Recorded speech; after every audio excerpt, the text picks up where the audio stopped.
Okay, so this is the third and last part of the Stormtrooper drawing series. And I have my paintbrush and some watercolors ready, so I'm going to go ahead and add that.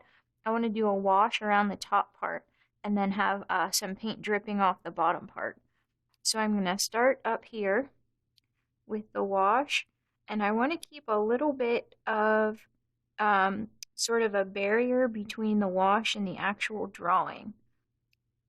So although you can see a little bit of purple in this, I want to start with just laying down a bunch of water, and then I'll add the paint in a minute when I have some of this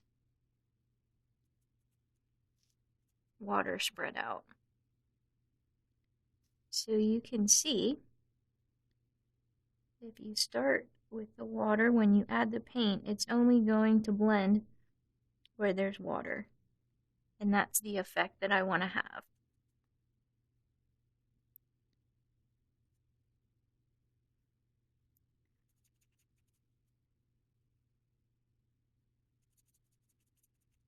So I'm really just going to go around like this.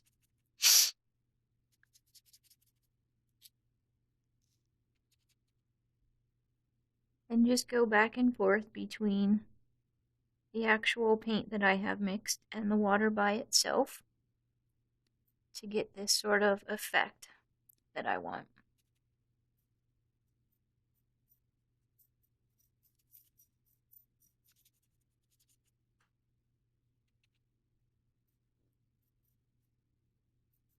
Right, so it's sort of interesting to see how the paint reacts when you use less water or more water, or go back over a section you've already painted.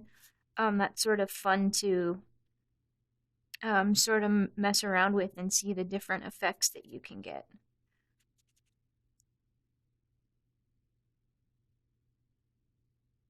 Right, and keeping in mind that it can look slightly different when it starts to dry. But again, all of this is sort of up to your idea of what you want it to look like. And it's not set in stone. You can always go back and change things. So, for example, if I'm finished with the paint and I'm not totally satisfied with the drawing, I can go back in with the pencil and add some things or take some things away. It's up to you, whatever you think looks good, whatever you want to add to it.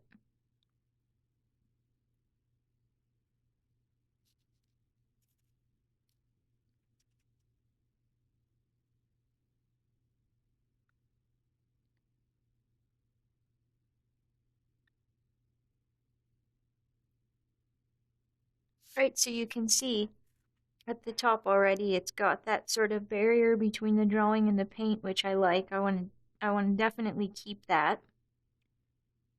And I'm just going to keep adding this wash around here until I get to the bottom where I want to have the paint sort of dripping off the bottom of the helmet. Right, so we'll just keep going back and forth. Again, this is just the water by itself, so we can sort of dictate where the paint is going to spread to.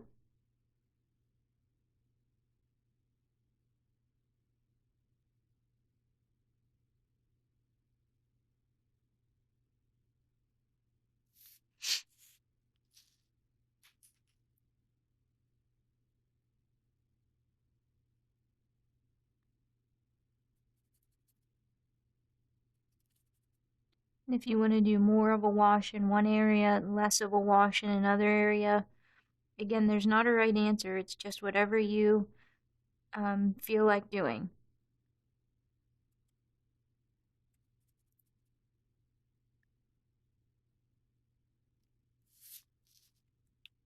Right, so I'm pretty happy with how that's starting to turn out. So let's do, just as an example, let's do one of the drips. And I like it when these look organic, but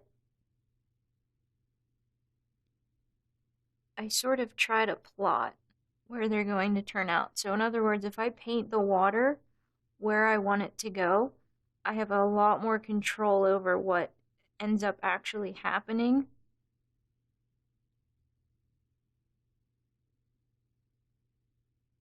Which is good.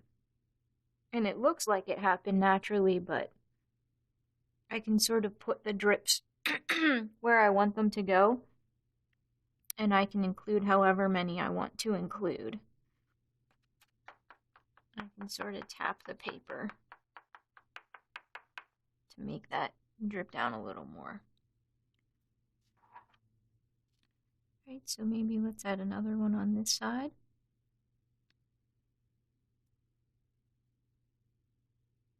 Right here. So again, I just sort of start painting it with the water, and then that sort of already gives the paint a channel, if you will, to travel down.